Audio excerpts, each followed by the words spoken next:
कभी सोचा है हमारा जो नंबर 5th का एनीमे है इस लिस्ट में वो है ऑरेंज।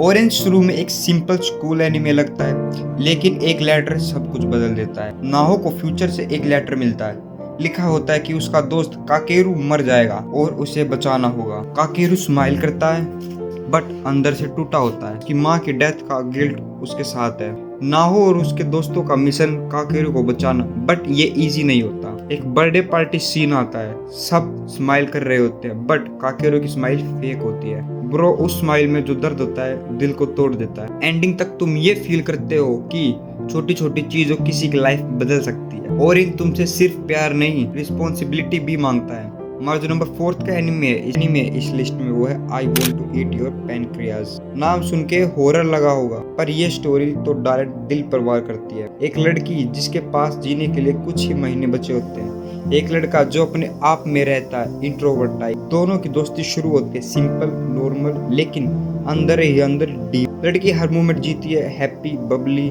लड़का धीरे धीरे चेंज होता है। फिर एक सडन ट्विस्ट आता है, बिना वार्निंग के। कोई बैकग्राउंड म्यूजिक नहीं, सिर्फ साइलेंस। वो साइलेंस ही सब कुछ कह देता है।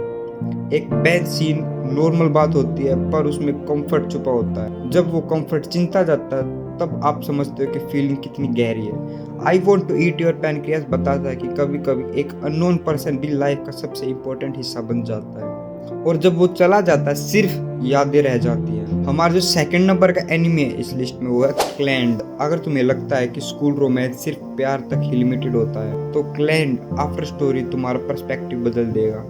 तोमोया और नागिसा की कहानी एक स्वीट सी लव स्टोरी लगती है शुरुआत में। Cut scenes, college romance, slow bonding, सब कुछ सॉफ्ट और वोलसम।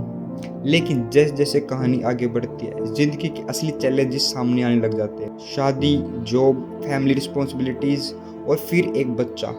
क्लैंड अचानक स्कूल लाइफ से एक अडल्टहुड में शिफ्ट हो जाता है, और यही शिफ्ट सबसे ज़्यादा इमोशनल होता है। एक मोमेंट आता है, स्नोफॉल हो रहा होता है, नागिसा बेड पे होती है और तोमाया सिर्फ उसके हाथ पकड़ के बैठा होता है। साइलेंस, सिर्फ स्नोफॉल का साउंड, नो डायलॉग, सिर्फ दर्द। वो सीन ऐसा फील देता है जैसे कोई अपना चला गया हो और आप कुछ भी नहीं कर सकते। उसके बाद तोमोया पूरी तरह से टूट जाता है। डिप्रेशन, गिल्ट, इमोशनल डिस्कनेक्शन, सब कुछ बहुत रियल लगता है। लेकिन क्लैंड सिर्फ हार्ट ब्रेक नहीं देता, ये होप भी देता, सेकंड चांसेस, हीलिंग और फादर डॉटर बॉन्डिंग। एक सीन में तोमोया फाइनली अपनी बेटी के साथ इमोशनल कनेक्शन बनाता है, तब लगता है हाँ, जिंदगी कभी रुकती नहीं। हर हार्ट ब्रेक के बाद एक नई सुबह आती है। और अगर तुम्हें ये एनिमे देखा है तो तुम सिर्फ फैन नहीं, एक इमोशनल वॉरियर हो। हमारा जो